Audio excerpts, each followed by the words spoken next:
Results for the first large historic events with Strixhaven, Playedh Discord server starts charging money, and you could win $25,000 for one random match of Magic Arena.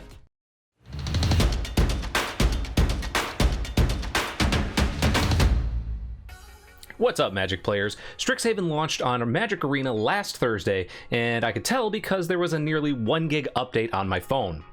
To celebrate the release of the new set, the Hooglandia Open took place with 115 players trying out Strixhaven in Historic. The double elimination tournament lasted 11 rounds, with Tom Maxwell playing Gruul Aggro coming out on top for his second Hooglandia Open championship. Maxwell's deck didn't utilize any new cards either from Strixhaven or the Mystical Archive, but his finals opponent, dbeard115, did. Playing Orzhov Humans, dbeard115 had 4 copies of Paulo Vitor Damodarosa's World Championship card, Elite Spellbinder, along with 2 copies of Silverquill Command and 2 copies of Selfless Glyphweaver in the sideboard. The rest of the top 8 finishers included 2 copies of Temur Flash and 1 copy of Jeskai Control, all playing Magma Opus and Torrential Gearhulk, along with 1 copy each of Boros Wizards, Izzet Phoenix, and Gruul Land Destruction. The Izzet Phoenix and Gruul Land Destruction decks both used multiple cards from the Mystical Archive, with Izzet Phoenix, one of the most hyped decks coming into the weekend, adopting Brainstorm and Faithless Looting, while Gruul Land Destruction slotted in Stone Rain and Primal Command. Also taking place this weekend, the Insight Esports Historic Open was taken down by Yuta Takahashi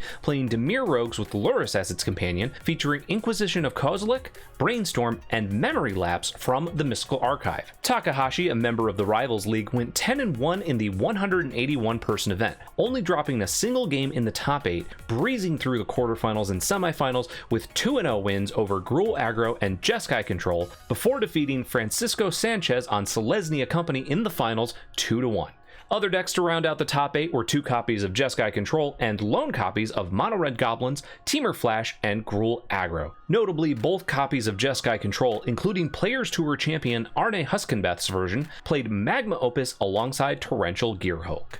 While this last weekend was all about Historic, this weekend will be a proving ground for Strixhaven in Standard, as the SCG Tour Online continues on the road to the Strixhaven Championship. Sign up for one of the satellite events on Friday or Saturday for a chance to play in Sunday's 5K Strixhaven Championship qualifier. Top finishers will earn their share of the $5,000 prize pool, hundreds of thousands of MTG Arena gems, and invitations to the Strixhaven Championship or the MTG Arena qualifier weekend taking place May 15th through the 16th. Check out starcitygames.com/SCG Tour Online for more info.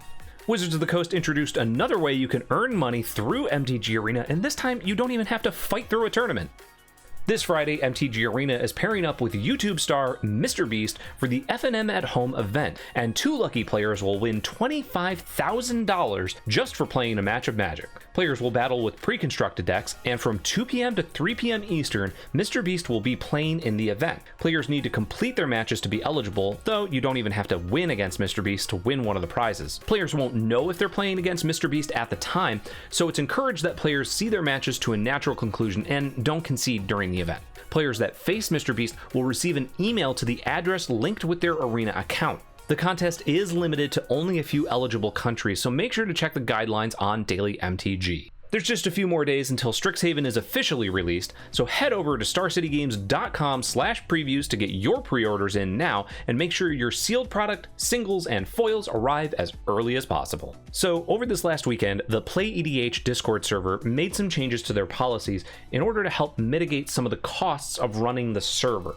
If you're not familiar with Playedh, the server has existed for several years now as a way to get players together to play paper Magic via webcam. This was started years before the COVID-19 pandemic and exploded in popularity due to the pandemic limiting the amount of in-person Magic that could be played. One of the biggest services they offer is to evaluate the power level of decks that players want to use, then provide access to those looking for game channels on the server where players can be paired up against similarly powerful decks. Now, because of the increased number of people on the server, the team behind it has made some changes. First, due to the amount of players that were going through the deck check process but never playing a game, along with the amount of time it takes to do the deck checks, they will now be limited to 3 deck checks per player, with additional deck checks being available after a set number of games are played. Also, and this is the one that caused a lot of discussion and some backlash, the team started a Patreon to help compensate everyone helping to run it, and with that, they limited the looking for game channels and curation services to patrons only. Now, this doesn't mean you can't access those servers, as they do have a simple 2-click Google form for anyone who can't afford the minimum $1 a month that will allow access to those servers. The rest of the channels and server will remain unaffected, and that includes things like sealed matchmaking, a recent AMA with Gavin Verhey, and a lot more. And that's your Magic the Gathering news for today, Monday, April 19th. I hope you have a wonderful rest of your day. I'm Jeremy Knoll, and this has been Split Second.